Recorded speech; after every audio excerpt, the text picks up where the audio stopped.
know the name. Chad Simon. Weekdays 6 to 9 p.m. Exclusive to Good Hope FM. Simon says, yo, what's up? It is Chad Simon on the beat. Just after 20 past 6, as mentioned, I have a special guest in the studio. Let me just get my notes over here. Let me get my notes. I actually made. He's laughing because I made notes. So firstly, I want to invite. I want to welcome to the show one of the most equipped people I know: musician, songwriter, playwright, producer, ex-footballer, CA, chartered accountant, entrepreneur, and just great human being. Dean Borowski, welcome. Chatty Simon. How was that intro for you? Yes, bro. That took you all day to prepare. Absolutely. It's not my fault. You are so, you have so many hats that you wear. Listen, welcome home. Firstly, you had a tight gap to come home. What's going down in the States at the moment? Thank you, brother. It's amazing to be here. It's a little bit nostalgic to sit here. I was just saying, last time I was here, I was on the keyboard sitting on that side of the room. You had these long, beautiful dreads. Thank you. Singing your heart out. And now I see you in the driver's seat. Oh, man. Captain of the ship. Come on. Simon says. Come on. Hey? Ex-football player himself. Come on. Thank you. Thank you. It's amazing to be here and to be with you, man. Ah, man, love that. Listen, firstly, you've been away for, is it close to 10 years now? Close to 10 years. 10 years. 2014. And time flies, man. Time flies. Can we track back just before you left, a few years before you left? Obviously, we made some music together as Heartbeat Cafe, and you had GB Collective. Yep, that's right. You dropped your own music, and there was a lot of things going down at the time. Did you foresee 10 years later you'd be in this position? Not at all, man. Not at all. You had another business as well, within the had a business airtime space, in right? the airtime space with your brother, no less. Shout out to my man Lee Simon. Come on, Simon in the house. Okay. I had this dream to get over to New York to develop this musical with my brother. My brother came up with this idea, as you know. Yeah. I think I was telling you about it for many years before I left. And it got to the stage where we decided it was time to pack our bags, get over to New York and see if we could make it happen. Can you tell us what the idea was? The idea was a musical, a stage musical about Madiba, Nelson Mandela. So a big dream. Yeah. And we decided that we had to do it because if you never go, you never know. Absolutely, I love that. If you never go, you never know. Yeah, man. Oh man, Dean Borowski is in the studio. We're getting to catch up. Let's talk about young Greg. You're extremely musical across the board. What were you listening to growing up? I was listening to you. A lot of the time.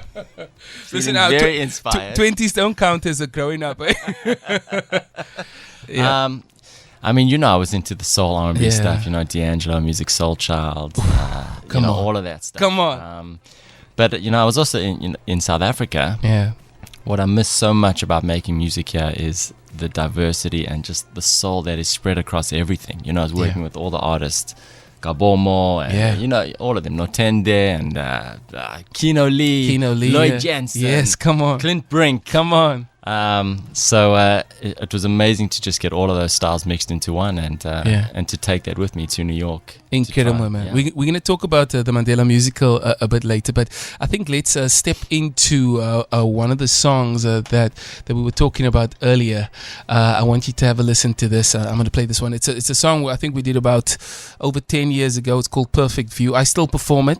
So we're going to play this one for the listeners just to kind of do a bit of a throwback. I mean, it is Throwback Thursday, so I might as well throw it into the throwback feature. So check it out. Dean Borowski comes in just after this.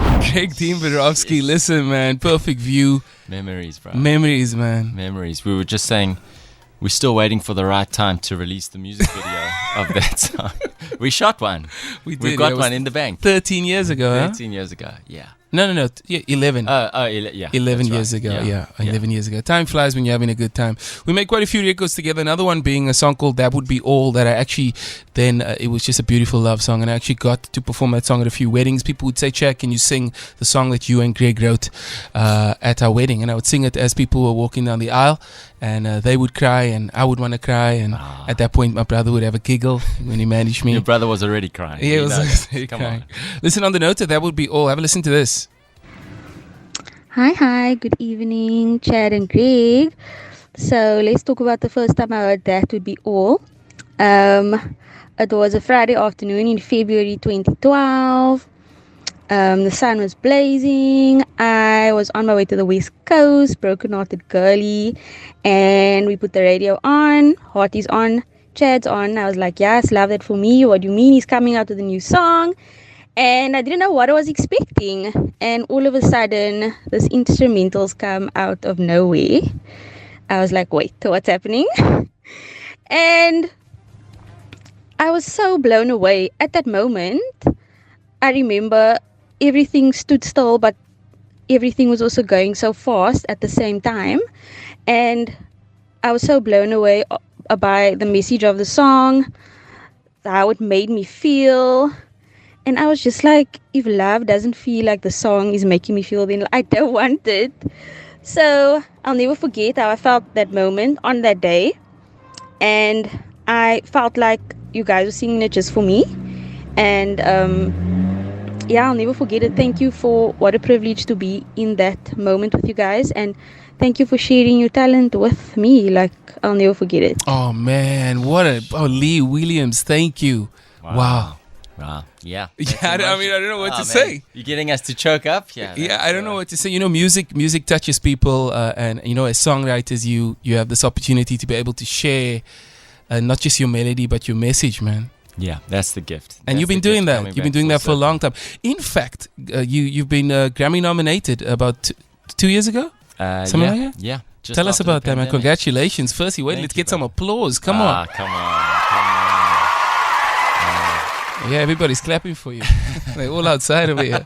Listen, tell me about that, the song, who you worked with, how it went down. Yeah, actually a crazy little story, and I guess, a little lesson in it. I was in New York. I started working on my own stuff, and I was connected with an artist there, Michael Kilgore. Yes. And I asked him to feature on a song, one of my songs, for an album that I was busy making. And we worked on the song together, just in my apartment.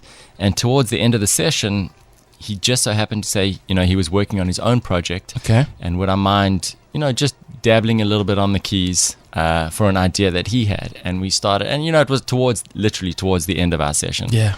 And we started playing around, throwing some ideas around, maybe 20, 30 minutes, maybe. Yeah. And then forgot about it. I finished my album, my project. And I think it took him about another 2 or 3 years after that to finish the song. Okay. And it became the first driving single on his album. And then it just got nominated for a Grammy. And, incredible. So I think, you never know what opportunities lie ahead of you. We came together to create one song. Yeah. And just as an incidental, worked on another piece. And then it got nominated. So. Where were you when you found out about the nomination? I was in an Uber. And another friend of mine called me screaming. I could barely hear what he was saying. I just said, Grammy nominated. I started screaming. Then the Uber driver started screaming. The whole of New York was already screaming. Yeah. So it was, an insane moment. Wow, man. Yeah. I mean, these are kind of the things, I guess, that somewhere in the back of our minds we work towards and dream about. Yeah. A lot of artists all around the world say, I would like to get a Grammy one day, or a Grammy nomination. It's the epitome of musical accolades, I'd say. Even though, that's not why we do what we do. Yeah. Accolades do come if it's good. Yeah. If they come, it's good. But I think just the inspiration to be a part of the industry and be a part, and to work with artists that you admire. Yeah. That was the epitome of the dream coming true. Oh, man. Yeah. I love that. On the note of dreams, can you tell me about the Mandela Musical and the time it took your brother and yourself to conceptualize, start writing, and then eventually leave to New York up until today, where we found, or till it released in London? How many years? I think, we can't remember exactly when, but we figure it was around 2005, 2006, when my brother turned to me and said, I wonder why Madiba's story and South Africa's story hasn't been told in this way, on a musical stage, on a global platform. We just started initially as a passion project. We were working on other things. Yeah. And it took us about 7 or 8 years. And we were introduced to Nandi Mandela and Lubuyo, and we told them about this dream that we had and this idea, and luckily they embraced it and said we should go to New York, learn what we can learn, but bring it back. Okay. That's always been the mission for us, to to really learn how they build Broadway musicals. You know, massive projects that take 8 to 10 years to develop. Crazy, just how in depth they go with building, the script and the story, and every lyric and every note is it's by far the most difficult and most rewarding challenge I've ever taken on. Incredible, man. Yeah. Let me talk about London. So it played in London for 10 weeks? Yeah. 10 weeks? Yeah, we had a what they call a developmental run in London. With musicals, it's a little different to movies. Movies, they'll work on the piece will get greenlit, and then they'll shoot it, they'll film it, and release it. With musicals, it's a live medium, live form. So you put it up for a few weeks in front of a live audience. You learn what you can learn. You go back into the writer's room. You tweak, you fix, you rewrite. You put it up again, have a workshop, have a reading. And it's a constantly growing and evolving process. Wow. So we had our first run in London, which luckily sold out end of 2022, beginning of 23. Okay. Incredible, man. Yeah. And that feeling, you're obviously there, opening night, you nervous, sweating buckets? Nervous, downing tequila backstage. Crying, all of the emotions, laughing and so forth, man. Incredible stuff, man. Great. Man. Listen, I think we're going to play a little bit of a snippet. Yeah. Is that fine with you? So before we play the snippet, I just want to know, when is this coming out? Yeah, so we actually, we mixed a live cast recording of the London cast of this album, and it's coming out in 3 weeks. February 9th is dropping. So you telling me that this is a Simon Says exclusive? Simon Says global premiere. Come on. First time on air. Come on. Yeah. Let's play a bit of that. But before we get to that, I have to just drop this. Check it out. Let me just open that up for you.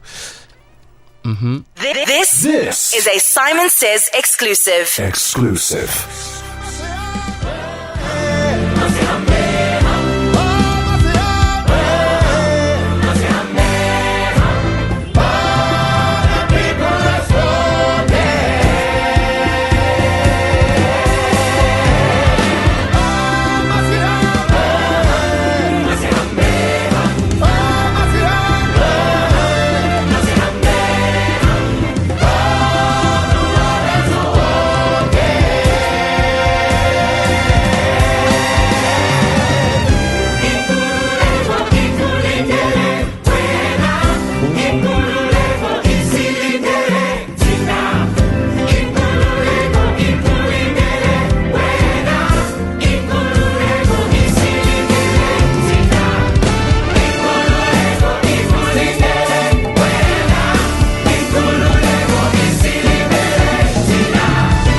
Incredible stuff. Goosebumps, man. Goosebumps. Thank you, Chatty. When you listen back to this, it's still playing in the background. When you listen back to it, how do you feel? Emotional, man. Yeah. Emotional, bro. It's the first time it's playing in the world. In the world? In the world, yeah, man. It's the first time it's playing in the motherland. It's the first time it's playing in South Africa. Your house, bro. Man. I mean, that brings it full circle, man. Thank you so much for giving us the privilege to play that. Man. Thank you for having me, bro. Thanks for doing that, man. It's an honor. Listen. Let's talk about what happens next. So next we go back into the lab with it now. Okay. We learned what we learned from the show. Like I said, it's constantly evolving. We're in rewrites. we're bringing on an additional book writer, script writer, one of the writers from the TV show This Is Us. Yeah. Oh, wow. Good Fight is coming on board. New director, new vision, new team, and hopefully we improve it and we continue to make it better, and then bring it into New York, and then bringing it home. Come on. To SA. Yes. We cannot wait. Greg, Dean Borowski, Greg, thank you for your art. Thank you for your talent. Thank you for your perseverance. Thank you for your resilience. You know, you go out there and you basically trickers. You're basically trickers, but in the theater world. You're out there fighting the good fight. You're representing us. You're taking everyone down, and you're getting there, man. And it's so amazing to see the incredible strides you have made, and those you still will make. And we look forward to welcoming you back when the Mandela Musical comes to South Africa at some point. Okay. Thank you, Chatty. Thank you, and thank you for your brotherhood, your friendship. It's an honor to see you doing the things you do. Appreciate that. Keep inspiring, and yeah, man, much love, bro. Thank you. That's Greg Dean Borowski, ladies and gentlemen. We put this one up on the podcast site, and the videos will go out in just probably a week or so. If you missed it, one more time, a big thank you for being here, and we hope to see you soon. Feel it. For more, tune in to goodhopefm.co.za. It's all you need.